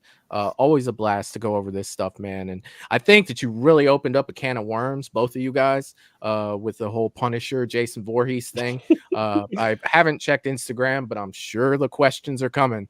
Like, do you think that this is possibly? I already know that Eric and I will have a conversation about it. I can guarantee that. Yeah, but dude, go to their site, Castle vs. Voorhees. It's on Facebook, Instagram. They already got pictures up of Frank Castle staring down fucking Jason. Yeah. Good God, man. And I'm a huge Punisher. I had Punisher from 1 all the way to 52. That's when I had the Infinity Gauntlet, Infinity War, all that. I had all those in mint condition. I had Spawn 1. Damn, I had Spawn 1. I fucked it up. Yeah. Damn. I still have it, but I didn't take care of it. I have the Transformers #1 comic. Oh, wow. I ended up getting it at a garage sale, but I mean, it's in a sleeve. Damn. But I mean, its value is, it's just for me to keep it because I like it at this point. If I were to try to sell it, I'd probably get like $10 for it in the condition that it's in. But it is a #1, you know what I mean? And it is Transformers, and that's that's fucking good enough for me. That was how I got a lot of my stuff, were like Goodwill and garage sales, and we did get some stuff, as I got older. But as a kid, man, it was just like, we're going to garage sales today. It's like, do you remember the Amazing Spider-Man number 361? I don't. Is that the Venom one? The black symbiote suit? That's close. It's when Carnage came out. Oh shit! Oh, the first time ever in a Spider-Man comic, you saw regular people die on the streets from somebody. He killed like 7 people or something in the comic, which is unheard of. And he was just on a rampage like that. So, and then him and Venom fought against him. But number 361 was the first time you ever see Carnage, and that one is worth a good amount. I already sold all of them all, but they're a good amount now. Damn. I have the first appearance of Doomsday. Comic where he's wrapped in that. He's like wrapped up, Yeah, I remember that. I do have that one. That's probably my favorite comic that I actually have. But big Superman fan, grew up off the 78 Superman coming out, and that introduced me to comics and stuff like that. So in a world where everybody loves Batman, just go figure, I'm the Superman guy. I think it comes from our era, though, that Superman was more popular than Batman at the time. It wasn't until 1989 when Batman hit the scene that he started to gain that popularity. But before that, it was hands down, Superman was the fucking #1, bro. Thank you, man. Especially if you try to compare Superman to the Batman TV show. I mean, that is just a whole generation off. Oh, the 60s one? Like, when they like this and shit? That's all you really had until 89. Yeah, that's all you had until 89. Last time people remember that. Yeah. Well, and I mean, he was so much lighter of a character back then too. When Adam West was Batman, it wasn't it wasn't the Dark Knight. No, right? No, it was silly. Yeah. Yeah. where was silly Superman and fun. came out. Fucking Christopher Reeves, dude, he was flexing like right away. Yeah. And that movie's phenomenal. The movie is possibly my favorite movie of all time. Q. Oh wow! Yes. Oh yeah, yeah. Superman 1, the original, yeah, 70. Yeah, 2 was pretty fucking good too. It was the Richard Donner cut of Superman 2 is great. The one where he throws the silly fucking big symbol. Do you ever see that one? Like the big plastic symbol and destroyed the what's the name right now? I can't think of their name. Shit, you know, Zod and Nan and yeah. I forget her name because he got fired.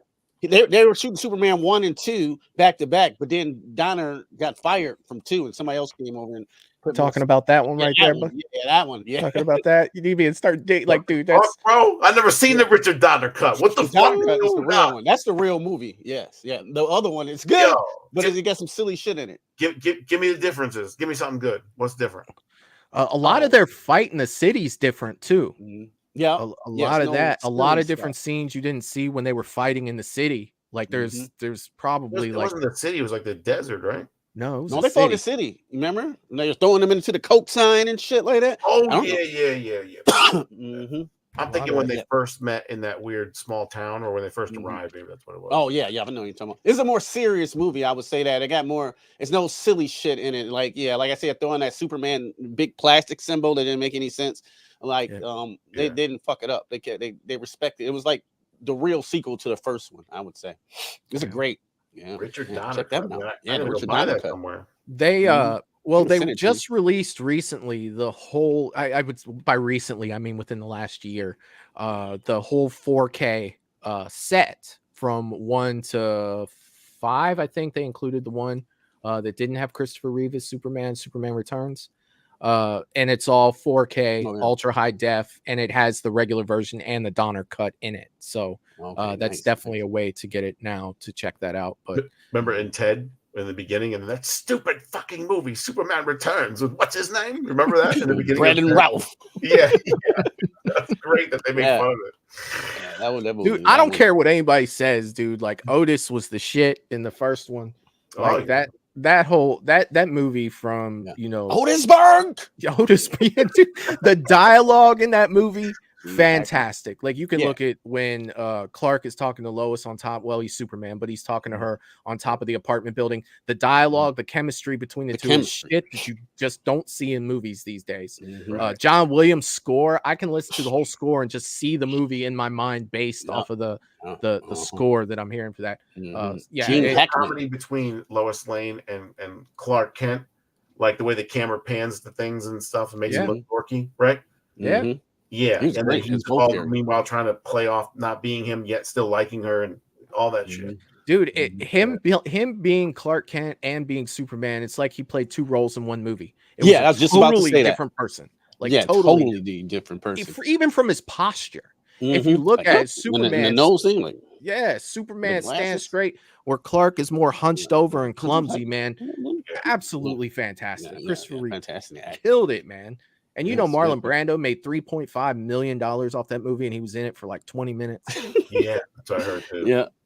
He was just in one little room. Yeah, absolutely. That was it. Freaking crazy. Oh my god.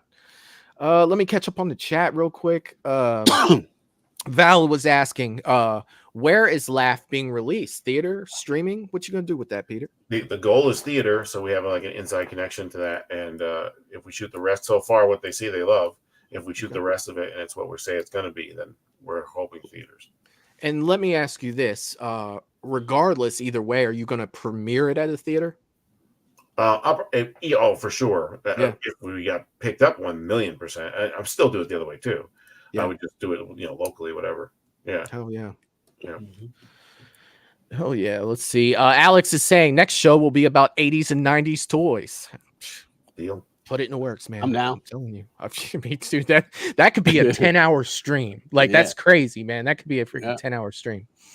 James is saying, I wish I could find some of the toys I had back in the late 60s.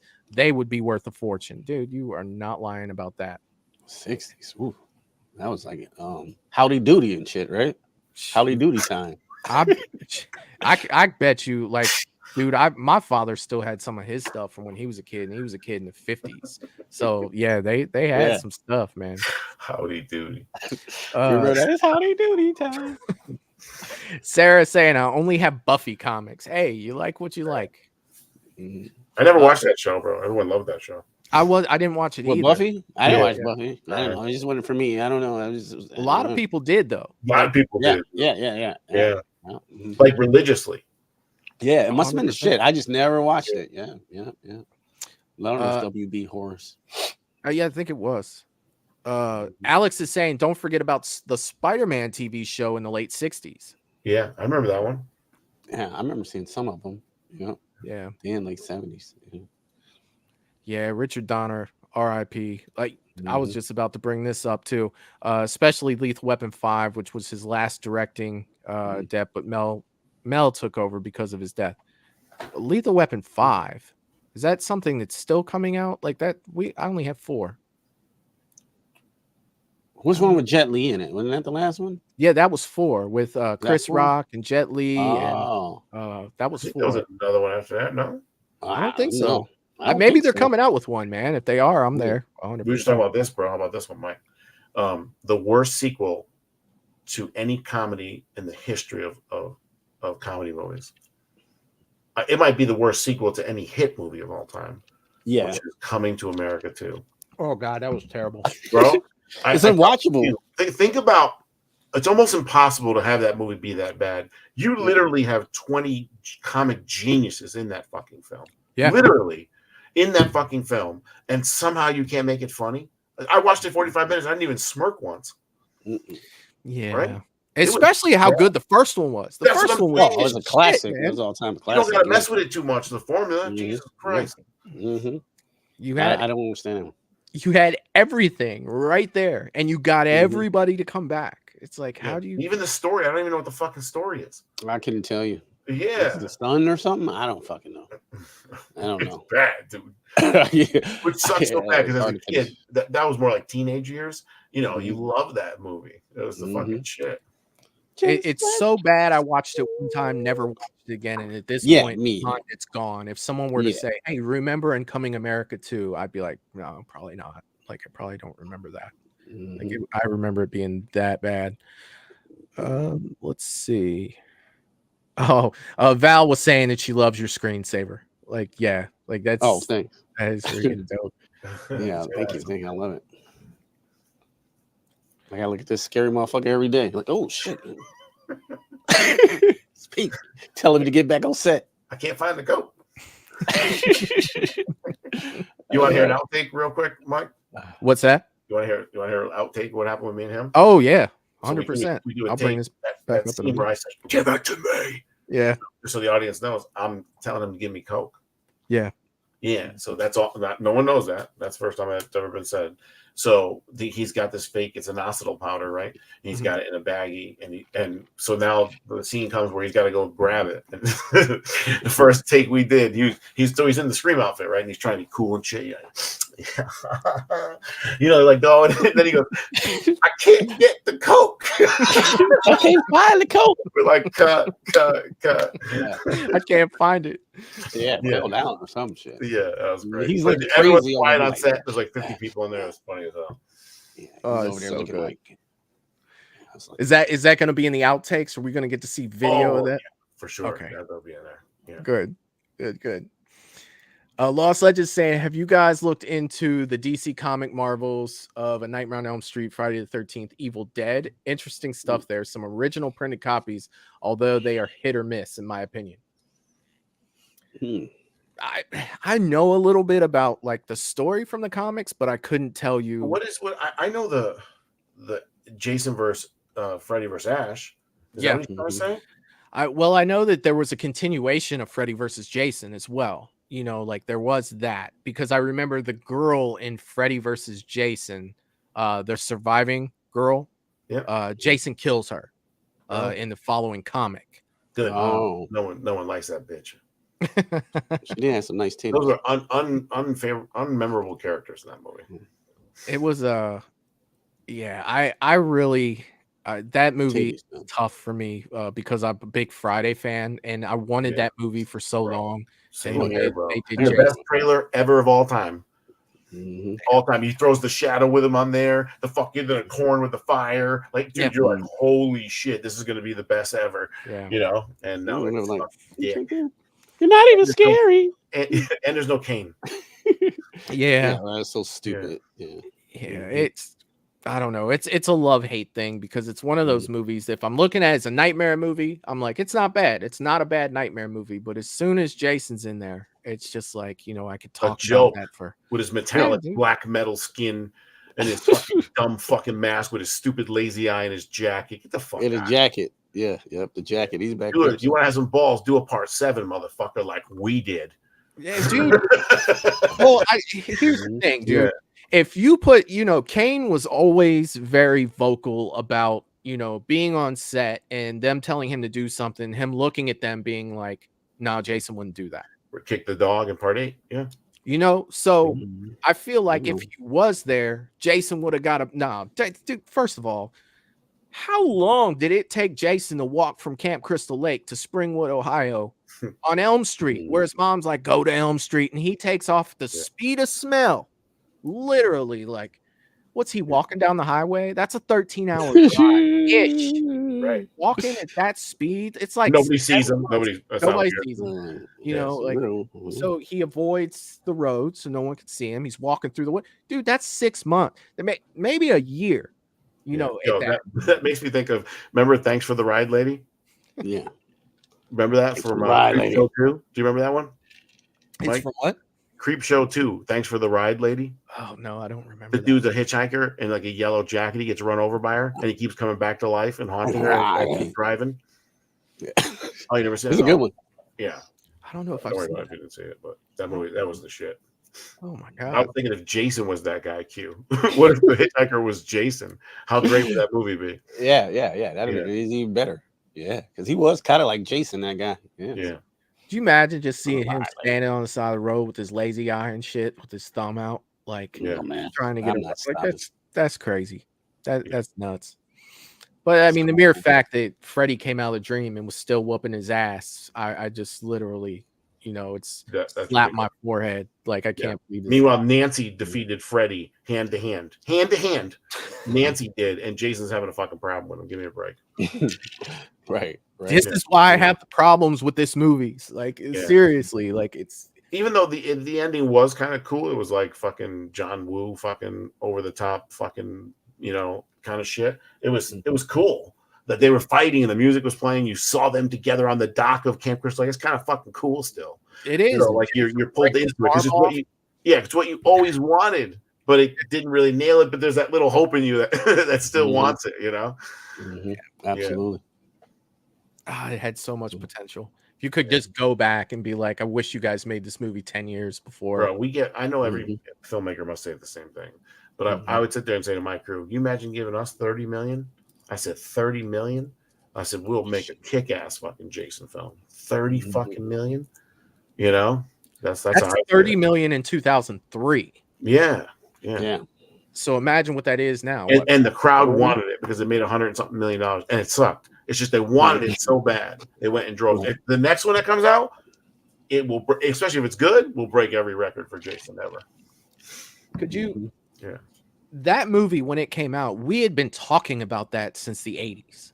Like, what if Freddy fought Jason? Because at this point, and I said this a million times, and I do apologize for repeating myself on my channel as much as I do, Michael in the 80s wasn't there. People forget that.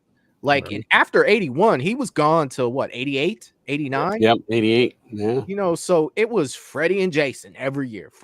Jason, then Freddy pops up. Then it's Freddy, Jason, Freddy. Throw in a Chucky and a Hellraiser. Yeah. But I mean, the two big dicks in the locker room, it was fucking Freddy and Jason in the 80s. Like, it was. Yeah, absolutely. I know that, Michael's more popular now because he just had a trilogy, and you have a whole bunch of people that are just like, Michael. it wasn't always like that. That's just try to, the point I get across. Just like Batman, Superman shit. Yeah, like exactly. Yeah. Superman was. Well, what's his and I mean, Man of Steel, when that came out, I thought it was freaking awesome, but I think it was ahead of its time. I honestly think it was ahead of its time. I think that movie's fucking awesome, bro. You care about everybody in that film, except for the stupid dog. Like, why would you do that? Yeah. I said, fucking Superman, fly away. What are they gonna do to you? You know what I'm saying? Go get your daddy. You know what I'm saying? What the fuck they gonna do? They gonna do shit. They gonna look at you in the air like, damn. Yeah, we can't fuck with him. And no one's gonna believe him. Yeah. Let his dad die. Val throwing up your link for Instagram, Peter. Go over and check out Peter's stuff on Instagram if you haven't already. Thank you so much. And she's also throwing that Indiegogo up there one more time. So yeah, make sure. And I know that I sound like a broken record tonight, but make sure that you guys are going over and checking that out tonight. Like I said, Peter, I think I'm looking at that poster Blu-ray combo, man. That's go for it, man. That's literally right on my go for it. Hey, one more thing, because I wanted to give him his praise. Q plays Judas in the movie. So you look at that picture. Judas is Peter Collymore's best friend. Okay. And after a major tragedy in Peter's life, he has to go to this event because he's an actor. It's a promotion, and his boy's there. And he's scared for him, and he's trying to protect him basically during that whole fucking scene, because it's when you really transition from Peter Collymore to the Reaper. It's during that scene with Q right around there. Descend into madness, as we say. Right? I can't wait to check it out. Like I think that when I first saw that trailer, I left the comment on there that it was just. There's so much in that little trailer, man, and you do a very good job at giving the audience an idea of what's going on, at the same time no fucking clue. Like you have somewhat of an idea where you're going with this, and then another scene come up, you'd be like, I don't know how this goes with this. But it's interesting and it pulls you in, and that's what you want. I don't want to see the whole movie in the trailer. Nobody does, and I think that that's something that people don't do very well these days. Like they put all the best parts in the trailer to where you watch a movie and you're just like, they don't care because they got your money. That's all they care about. Yeah. Like you got your money now. They don't care about the artistic, they don't give a shit about that. But it does a great job. The story, as much as we talked about tonight, the little things you guys dropped tonight, it just makes me more intrigued to check this out. It makes me, want to see it even more than I do.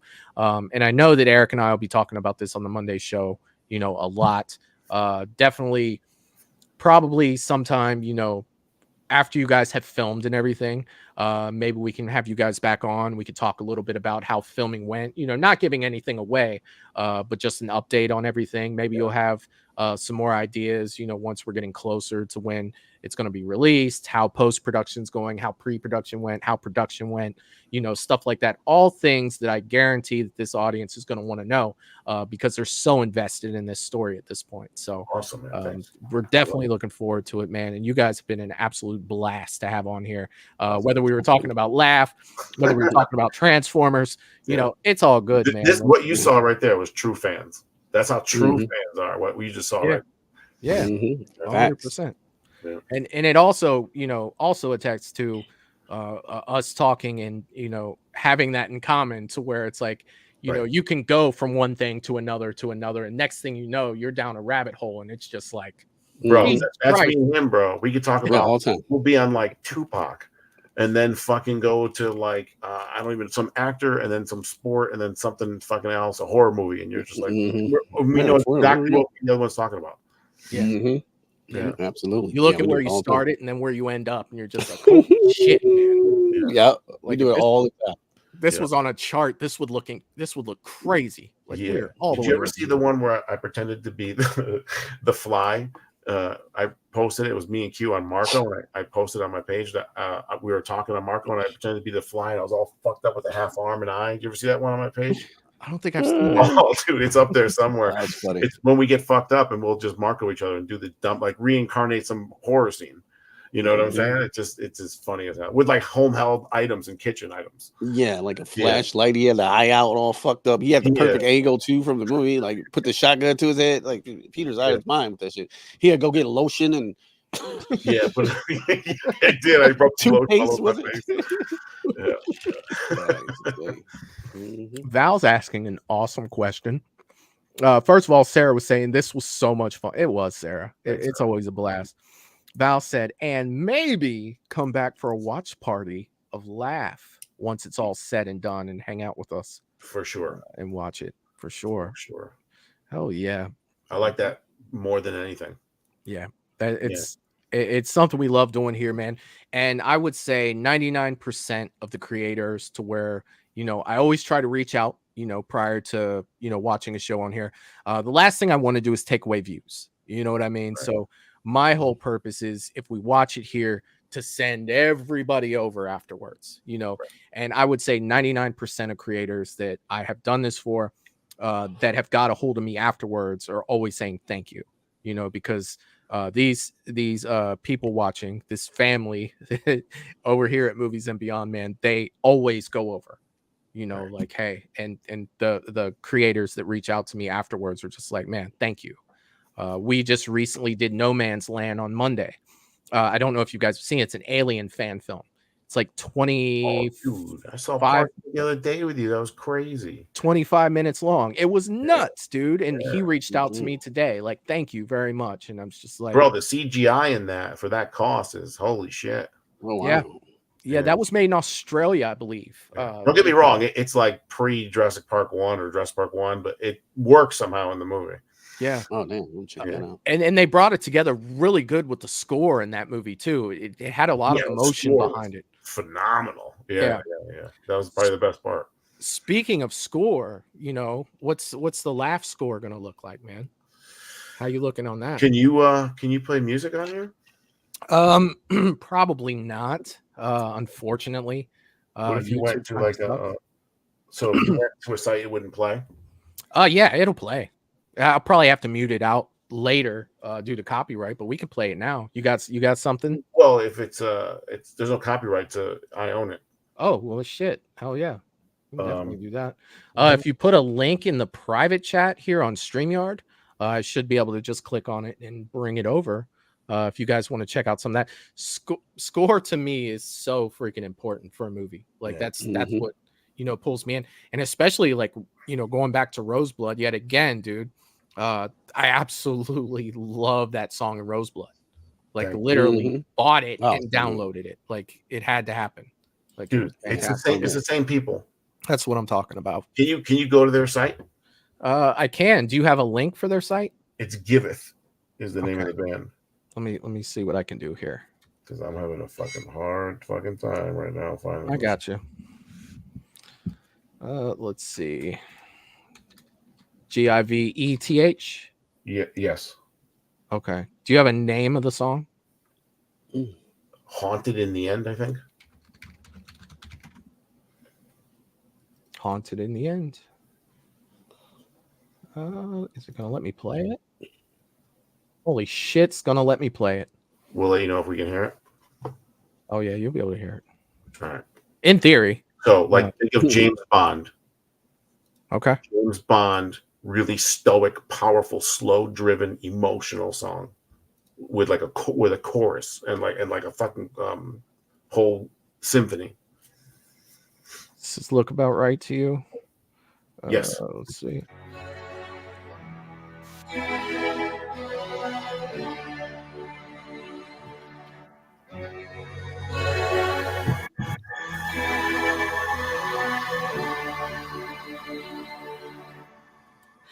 Long ago, I was celebrated, decorated war hero. But underneath, excellent. I was only vacant, a coward with no love alone. It's all about the film too. Oh yeah, it's I don't know, that voice, man. I think it's that voice. Downstairs with the devil below. Now I'll never laugh aloud.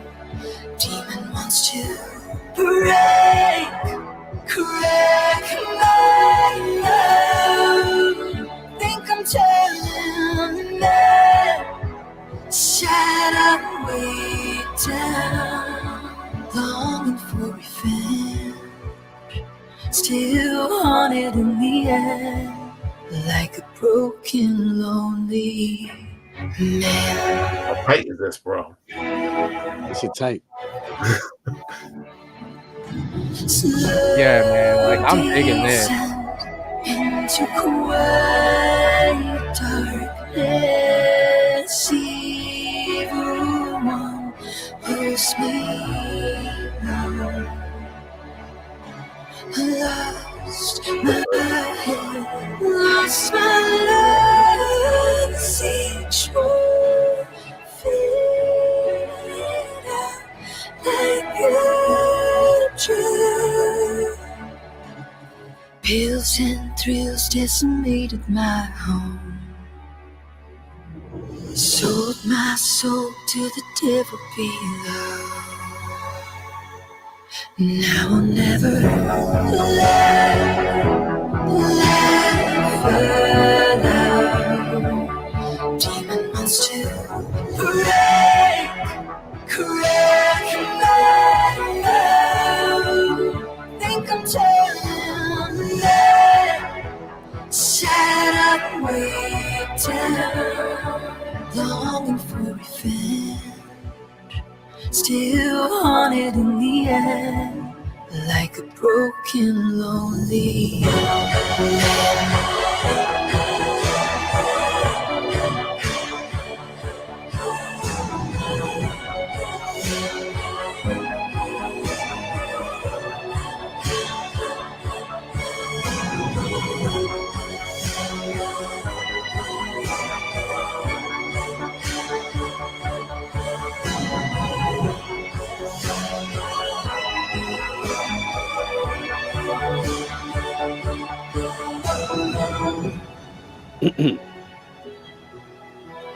Dude, this is fantastic. Yeah, you gotta play the whole thing, bro. That is absolutely fantastic. I posted a link in there if they want to, if everybody wants to check it out. They have it up there. You can buy the digital track for $1 or more. That's freaking fantastic, man. That sound with that is amazing. And the scene that it's going to go with is really going to be, heartfelt, and it's going to really work out great. So it's tough, man. Like, just thinking of, okay, what song do I want? How do I want it to sound? Who do I want to sing it? What's it going to match? What is it about? And then coming up with that. And then, okay, next, it's just it's a lot. To want to hit a home run every time is what I'm saying. Hell yeah. Dominic had a question for you, Peter. He said, question for Peter, what are your thoughts on Jason Goes to Hell, and does that film play in the Roseblood 2? Roseblood 2. Does he mean also Roseblood Part 2, right? Maybe. I don't know. Or like Roseblood also. Right. Jason Goes to Hell is in Roseblood. The Duke is from Jason Goes to Hell. So the Duke is in Roseblood, and a lot of other stuff and hints from there too are in Roseblood. So I gotta say, yeah. Excellent. Let's see what else. Let's see. Melissa saying I can't stay. Watching the replay. Wanted to tell you all thank you for being so sweet. Her father passed away today. Melissa, thank you for stopping by. And so sorry to hear that. Oh man, it sucks. Alex was saying that song's very creative. I saw a lot of comments, on the song and everything. That wow, like that's probably the first time we played music on Movies and Beyond. So definitely a first for that here already. That's exactly what I wanted it to be. Yeah, what he just said. Oh yeah, it definitely reminds me of that James Bond. I can just see like the credits rolling, like for James Bond, like like the cool silhouettes they have and stuff.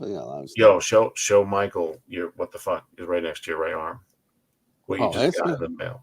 What you just got. Oh, yeah. Oh, show him. Is that American Psycho? Oh, Figure out, bro, the expensive one. What? Yeah, I haven't. I just got it today. The box looks cool. I like they got everything in there, down to his card, down to the fucking briefcase, to the headphones, to the fucking raincoat. 2 different heads. One like the smooth laid back one. One like, yeah, hey Paul. They got they got that one. They got the knife. They got the axe. This shit is. I'm gonna do an unboxing of it on my channel though. So my wife got it for my birthday, but my birthday is not till May. So she was at work. Something came in the mail, and like Liam, like my son was like, "Something's here for you." Like I didn't order anything. What the hell? He's like, "Can I open it?" Like, I don't care. It's probably something for your mom. And I seen that. I was like, "Holy shit!" Give that back, Liam. Give that back. Yeah. He's like, I was like, "Holy shit!" Yes. Yeah. American Psycho was my shit. Yo, I sent Q's son Liam like this whole Rosebud package, and coming from the general. And I put him like stickers in there and some magnets from Rosebud and all kinds of stuff like that. And then inside it, I had a mini mask made of Rosebud with the crack and the damage and the bullet holes that would fit on a Jason figure. And I sent it in a sealed fucking pouch thing to Liam. And in the video, Q goes, "Oh, look at that! There's a goddamn Rosebud mini mask." Goes, "Yeah, Liam, that's gonna be mine." He'll take it though. He still got it. So, okay. Right by his computer. I wanted to get it from him, but like he didn't give it up. He had all that stuff. That's freaking awesome. Is there anything else you guys wanted to talk about or promote while you guys are here? Both of you guys. I know Q, you said you had a channel. You kind of want to talk about that a little bit? Yeah. I got a YouTube channel where I discuss, nerdy stuff, pop culture, mainly movies. I do funny skits, shit like that. I didn't have Pete on a bunch of times. We talking about horror or whatever. So you want to check my channel out, my YouTube channel out, just go over, just type in Q reviews. And you'll probably see my face, and then check out some videos. I just did a video of some guy masturbating in the theater to this Kristen Stewart movie. Bro. There was a guy who got caught jerking off in the Detroit. It's all over the news. He passed out. Yeah. Detroit theater. Q like reenacted it, dude. What? Bro, fucking hysterical. As best as I could to YouTube guidelines, Right. Fucking hysterical. You gotta watch it. I couldn't jerk it, Yeah. Oh yeah. I learned that. Yeah, and I just reviewed the new Ghostbusters Empire film. Yeah. Oh, the Frozen Empire. Yeah, I still haven't seen it yet. I was planning on seeing it. I didn't hear great things, but I like to make up, my own mind when I see it. From everyone I trust, they don't like it. I know it sucks, man. From what the people I trust, you know what I'm saying? You get those people with movies you trust, even if you're off here and there, they all said it was bad. It's the Freddy vs. Jason thing. Including him. Yeah. It was like the Freddy vs. Jason thing. You're so excited for all this stuff, and then like it just kind of, it's like kind of let you down a little bit. I think Freddy vs. Jason a little bit more entertaining because at least they were fighting like we promised. This shit here, bro. That's a shame, man. Because I really enjoyed Afterlife. Me too. Some people didn't, but I loved it, man. It hit me right in all the spots for nostalgia and everything. I freaking wiping my eyes at the end of it and everything. And I was really hoping. Yeah, me too. They just kind of, it's like a director didn't know what he was doing. I'm gonna leave it to him. It's fucking weird, bro. I'm like, how do you just fuck this up? Bill Murray, we were talking about this. Bill Murray he was terrible. Movie. Like, how the fuck do you not make Bill Murray funny? That's like he's fucking Peter Venkman. Yeah. You can give him any material, he somehow make it funny. It's just the way he is. Right. He's just there, bro. He's just there with a costume on. You don't do shit. Oh man, God. Well, I am checking out Godzilla and Kong Thursday night. Yeah. I'm gonna check that out. You saw -1, right?